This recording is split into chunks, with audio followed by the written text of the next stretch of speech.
कुदरत का कहर भी जरूरी था साहब, हर कोई खुद को खुदा समझ रहा था। कोरोना वायरस हम इंसानों के लिए महामारी जरूर है, लेकिन प्रकृति माता के लिए वरदान साबित हो रही है। इस कोरोना वायरस ने विश्व को क्या दिया है, और एक अलग दृष्टि से देखें तो मानव जीवन को भी एक नया संदेश मिला है। ये सब हम आज 5 पॉइंट में समझेंगे, इसीलिए वीडियो के अंत तक बने रहिए हमारे साथ। ऐसे देखें तो कोरोना वायरस की वजह से सिर्फ और सिर्फ हम इंसानों को तकलीफ हो रही है, बाकी जानवरों के लिए तो जैसे देवी देवता धरती पर आ गए हो। दोस्तों, ऐसा नहीं है कि कोरोना वायरस के फैलने से खुशी हो रही है। किसी भी व्यक्ति को कोई भी बीमारी नहीं होनी चाहिए, सब स्वस्थ रहे, खुश रहे, यही तो हमारे जैन धर्म का सिद्धांत है, जियो और जीने दो। लेकिन आज हमें दूसरे पहलू पर भी नजर डालनी होगी। 21 दिन का लॉकडाउन है, हो सकता है 1 महीने में सब नॉर्मल हो जाएगा। इस कोरोना वायरस का अध्याय आज नहीं तो कल खत्म होगा ही, लेकिन उसके बाद क्या, कुछ सोचा है? इस कोरोना वायरस ने विश्व को क्या दिया है, आइए देखते हैं। जैसे ही कोरोना वायरस फैला, नॉनवेज मार्केट पर सबसे बड़ी मार पड़ी। केंद्रीय मंत्री का तो बयान भी आ गया था कि 1500 से 2000 करोड़ का नुकसान हो गया है। दोस्तों, ये देखिए, इकोनॉमिक टाइम्स की 7 मार्च की रिपोर्ट है। इसी रिपोर्ट में एक बयान है जो बहुत ही महत्वपूर्ण है। इस साल फरवरी महीने में सिर्फ 70 कंटेनर मीट के एक्सपोर्ट हुए हैं, जबकि पिछले साल फरवरी में 240 कंटेनर एक्सपोर्ट हुए थे। अब हिसाब आप लगा दीजिए कितनी गिरावट आई है। चीन की एक सिटी है शेंजेन। कोरोना वायरस के बाद यहाँ पर एक कानून लाया जा रहा है, जिसके अनुसार कुत्ते और बिल्ली के मांस के भक्षण पर प्रतिबंध लगेगा। इतना ही नहीं, चीन और वियतनाम ने वाइल्ड लाइफ ट्रेड पर प्रतिबंध लगा दिया है। दोस्तों, इतिहास गवाह है, ज्यादा पीछे जाने की जरूरत नहीं है। कुछ वर्ष पहले का हिसाब किताब देखें, Ebola, bird flu, MERS, SARS, Zika, Nipah, mad cow disease आदि और ऐसे अनेक वायरस जानवरों से इंसान में आए हैं। यूनाइटेड नेशंस की एनवायरमेंट चीफ इंगर एंडरसन का कहना है, we are playing with fire, हम आग के साथ खेल रहे हैं। उन्होंने एक न्यूज रिपोर्ट में ये भी समझा दिया कि ये जो कुछ समय में नए नए वायरस जन्म ले रहे हैं, वो सारे वाइल्ड लाइफ से आ रहे हैं, और कैसे आ रहे हैं वो बताने की जरूरत नहीं है। सारांश ये है कि अनेक मासूम जानवरों की अब जिंदगी बच रही है। 2018 की इंडिया टुडे की रिपोर्ट देखें तो मर्यादा पुरुषोत्तम श्री राम की भूमि पर हर 15 मिनट में एक महिला के साथ बलात्कार या दुष्कर्म होता है।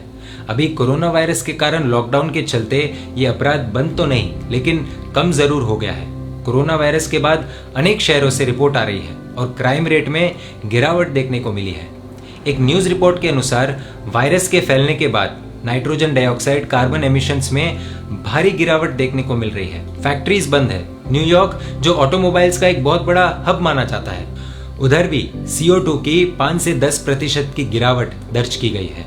उधर की एयर मॉनिटरिंग टीम का यह कहना है, this is the cleanest I have ever seen it, it's less than half of what we normally see in March. 13 से 18% ग्लोबल वार्मिंग के पीछे इस नॉनवेज मार्केट का बहुत बड़ा हाथ है, और नॉनवेज मार्केट में गिरावट यानी हानिकारक ग्रीन हाउस गैसेस के एमिशंस का कम होना, यह भी एक बहुत बड़ा कारण हो सकता है शुद्ध हवा के पीछे। दोस्तों, कोरोना वायरस फेफड़ों की बीमारी है, तो पेशेंट के ठीक होने में शुद्ध हवा भी बहुत बड़ा रोल प्ले करती है। महाराष्ट्र सरकार ने सर्कुलर जारी कर ये कहा था कि एयर कंडीशनर अवॉइड कीजिए, और लॉकडाउन की घोषणा के बाद लोग घर से बाहर नहीं निकल रहे हैं, तो गाड़ियों द्वारा जो प्रदूषण हम फैलाते हैं वो कम हो रहा है। अब इन सब के कारण पोल्यूशन लेवल में भारी गिरावट दिख रही है। ज्यादा दूर न जाते हुए दिल्ली की रिपोर्ट देखें तो हवा शुद्ध हो रही है, आसमान साफ हो रहा है। ये एयर क्वालिटी इंडेक्स देखिए एक हफ्ते का।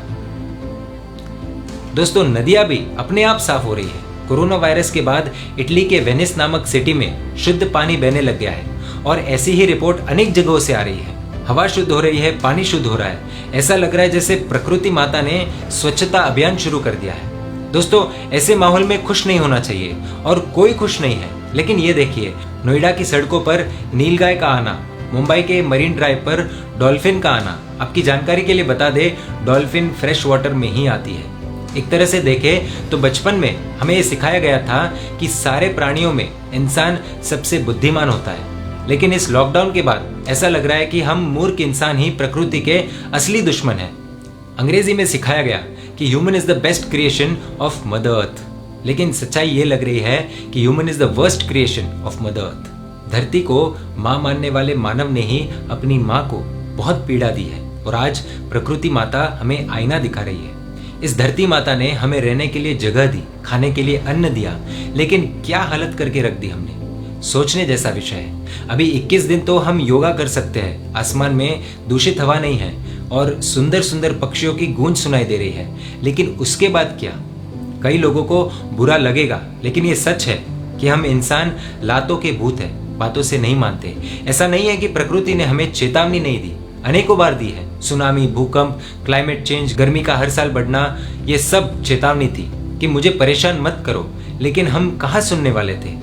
ये सारा माहौल जो बन रहा है सब एक तरह से प्रकृति द्वारा संदेश है हमारे लिए कि तू तो कैसे भी जी लेगा, पर तेरी अगली पीढ़ी, तेरी नेक्स्ट जनरेशन का क्या? आने वाले भविष्य का सोच, आने वाली पीढ़ी का सोच, अन्य प्राणियों का भी तो कुछ सोच। हमें आज सबक लेने की जरूरत है। यदि हमने हमारे स्वार्थ को नहीं छोड़ा और कोरोना के बाद भी यदि वैसा का वैसा माहौल रहेगा तो प्रकृति एक नया रौद्र अवतार लेकर फिर से आएगी। दोस्तों, प्रकृति का शोषण किन वजह से होता है, उन सब कारणों की लिस्ट बननी चाहिए। फिर सब देशों की सरकारों को, नेताओं को, अधिकारियों को, हम आम नागरिकों को कुछ न कुछ बदलाव लाना होगा, वरना हमारा भविष्य संकट में है। सूरज आज भी अपने समय अनुसार ही उग रहा है, चांद भी दस्तक दे रहा है, हवा भी बह रही है, समंदर आज भी अपनी मर्यादा में बह रहे हैं। प्रकृति धोखा नहीं दे रही है, तो हम क्यों प्रकृति को धोखा दे रहे हैं? दोस्तों, कोरोना वायरस से एक बहुत बड़ी सीख ये है कि हम इंसान सोचते हैं कि दुनिया हम इंसानों से चलती है। इंसान तो रुक गया, कैद हो गया है, लेकिन दुनिया